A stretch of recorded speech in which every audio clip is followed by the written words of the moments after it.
Hello, welcome to GeoAI tutorial number 6.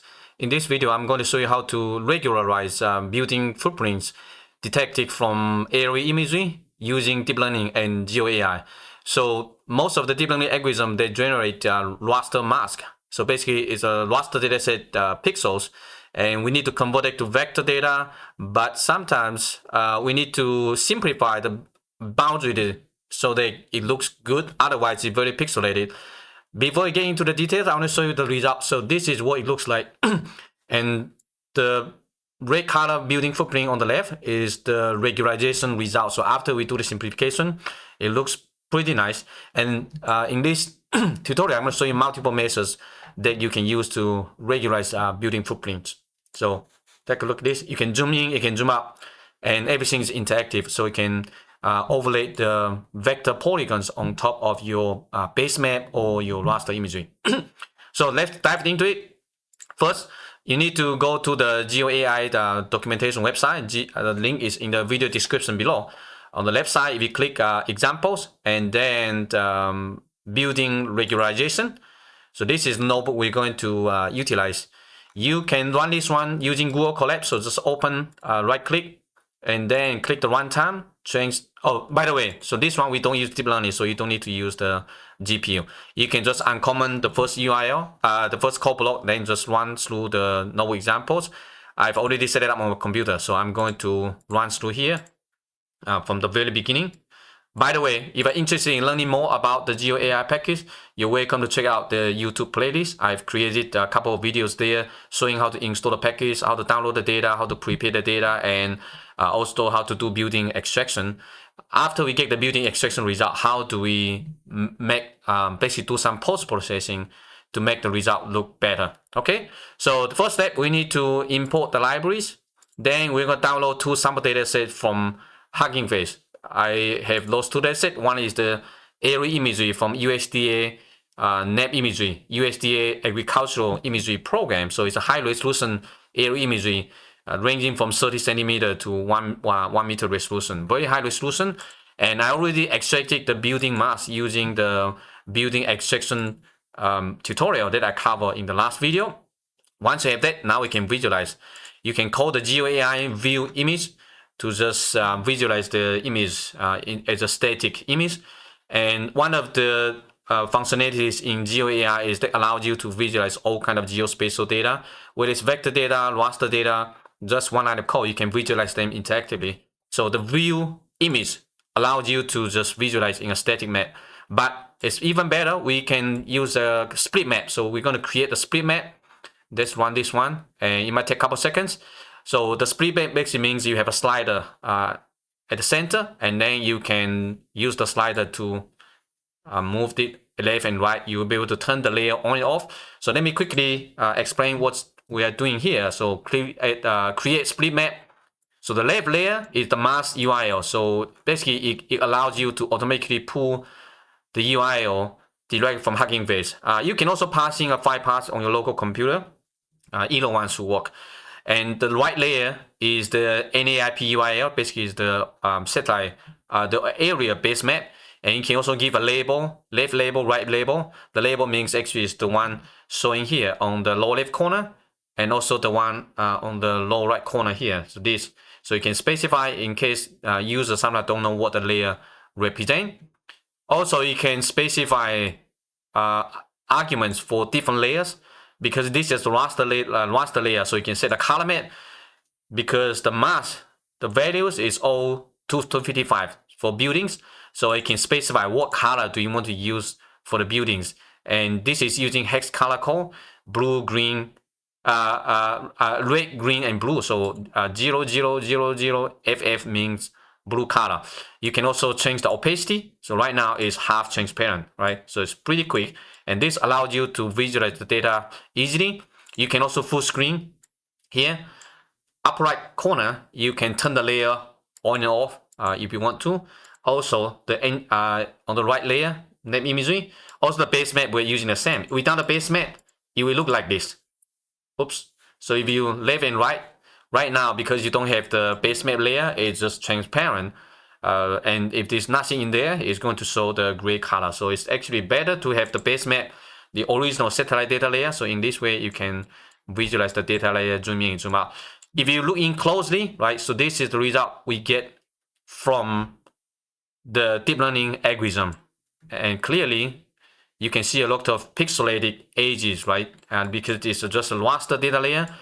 If you zoom out, it looks pretty good. But when you zoom in, for those buildings that are not horizontal or vertical oriented, it's going to very rocky edges. And this is what we're trying to do here, is to simplify the edges so that it's very smooth. It looks going to look so much better. Okay, so this is the original raster data layer. The next step we want to do is to convert the raster data to vector. So just call this function GeoAI raster to vector, passing the URL, specify the output. So we're going to specify generate its output GeoJSON. This is optional. You can directly convert this one to a geodata frame. So in that way, we can we don't need to open the file again. So I'm going to run this one, just show you. So in this case, we have 677 buildings. Then we can visualize them interactively. Just call the view vector interactive, and you can pass in the style arguments. Let me quickly show you here. And this is what we have right now. This is right now vector data. So we convert it from the raster dataset to vector. We passing the style keywords. So we're going to color as blue. Also, we're going to have the transparency, the opacity 40%. Now let's zoom in. Okay, so this is very much similar to the raster data layer, except right now it's vector dataset. If you zoom in, look at some of these polygons here, you still have this issue. And of course, you can use some GIS software to do the simplification, but the results are not going to be very good, and because it's just reducing the number of points. And I've tried so many different methods, none of them works very well for buildings. Very challenging, especially for buildings that are kind of not horizontal, vertical oriented. If it's like diagonal, you're going to have problems. And if it's horizontal, vertical, this looks pretty decent, even it's converted from raster data layer directly. So next, let's cover. Oh, before I do that, I can show you another one. So the split map also allows you to visualize the vectorized layer on the imagery. Right. Again, you can zoom in, zoom out. So depends on what you want. If you just want to overlay all the data layer together, you use the view vector interactive. If you want to use the slider, then you use the create split map. So everything is one line of code, so easy to use. Next, let's talk about how to do regularization. I'm going to provide 3 different methods. The first one is just called regular regularization, and we also have the hybrid regularization, and the last one is the adaptive regularization. At the end, I'm going to show you the map that can compare different data layers all together. Okay, so let's try out the first one here. It will be the building, just the regular regularization. Call this function GeoAI.regularization, and you can pass in the original vectorized building footprint.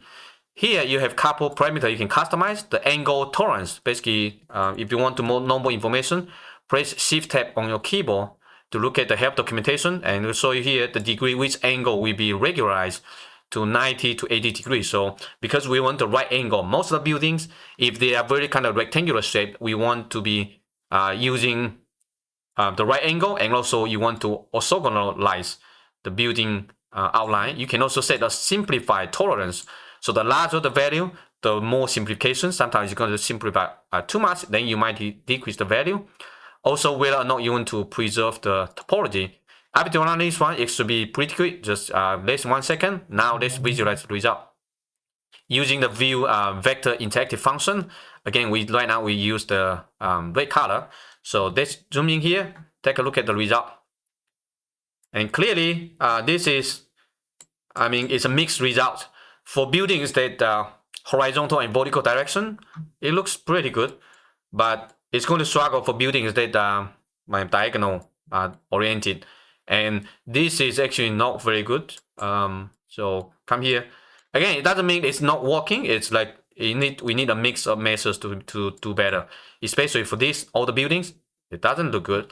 If you compare that one to the original building footprints from the vector dataset, right? So let me show you here. It's from this direction. Of course, they have very rocky edges, boundaries. We're just trying to simplify, and the algorithm, the regular one, performs pretty well for horizontal and vertical buildings. It does simplify a little bit, so this looks better than the just the vectorized polygons. You can also create a split map just to compare the results left and right. So you can use the slider, you can see the changes. Overall, for most of the buildings in this direction, looks good. There's missing one here. This is basically from the result from the building detection algorithm from the previous video.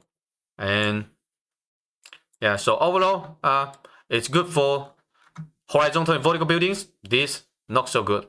So let's try a different methods. The second one is called hybrid regularization, because even though some of the buildings looks pretty good, but I mean we can actually further simplify a little bit to get kind of a minimum rotated rectangle, so that we can even simplify this a little bit more.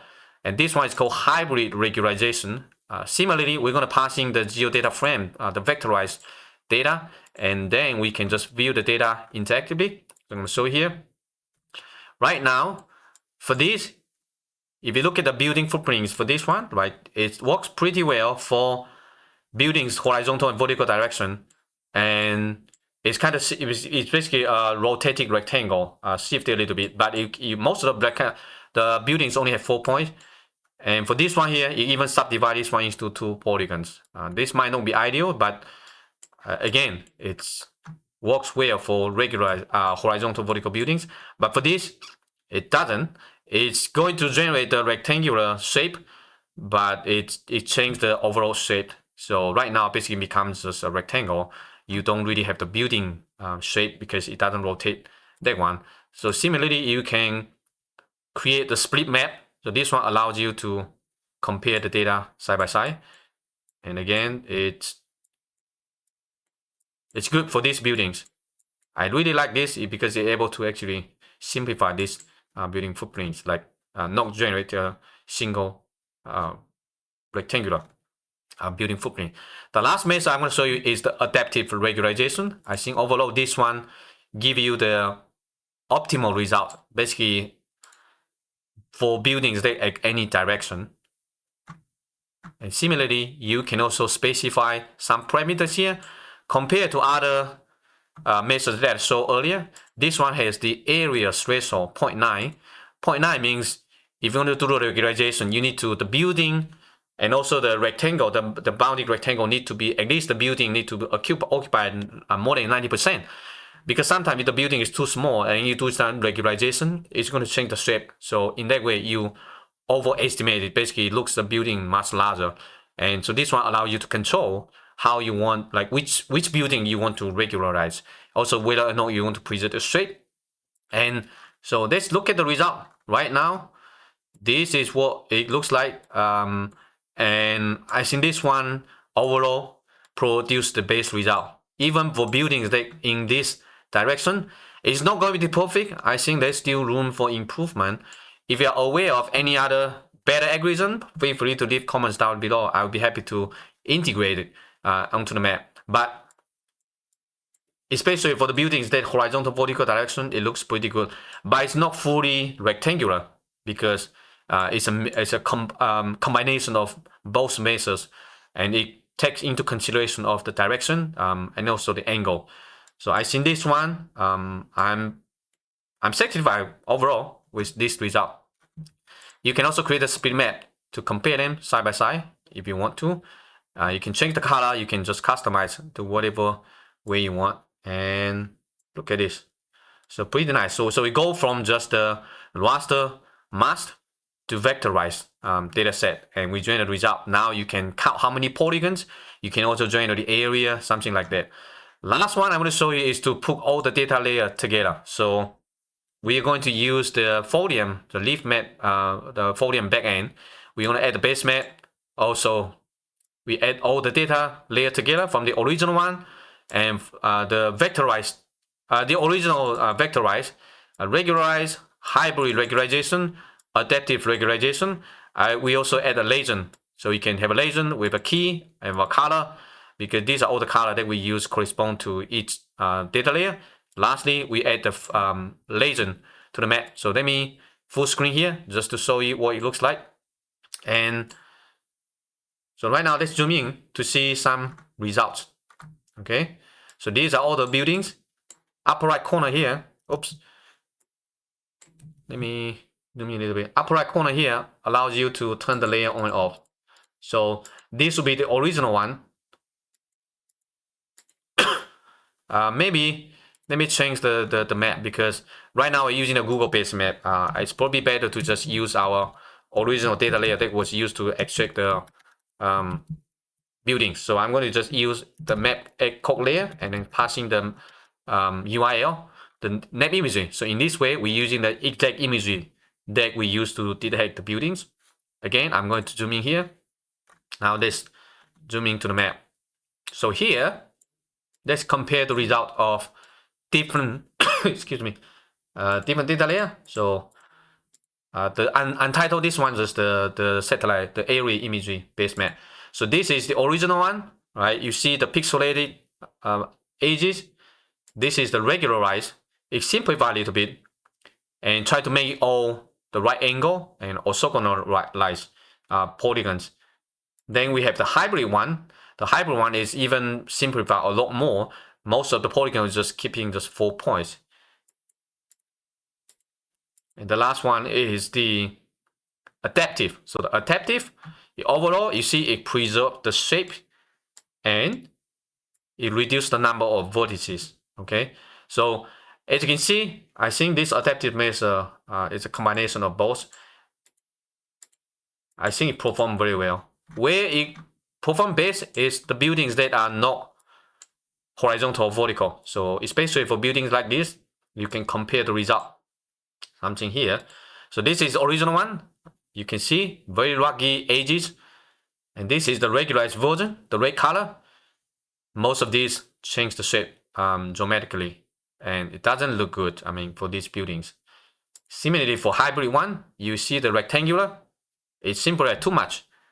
And it changed the shape. Only the adaptive one looks pretty close. There might be still room for improvement, I mean, to change this to rectangular, but the algorithm need to be improved a little bit. But for now, I think you can adjust the parameters so that you can simplify a little bit more. You can play with it. If you find some optimal parameters, leave a comment down below. I'm happy to improve it. I don't have time to teach all the parameters. I'm just showing you overall, this is how you can get the result very quickly, just a couple lines of code, and you can simplify the data, then you can create some map interactivity to visualize the data. I hope you find this one useful. So now you can use this one to regularize. It can be building footprints.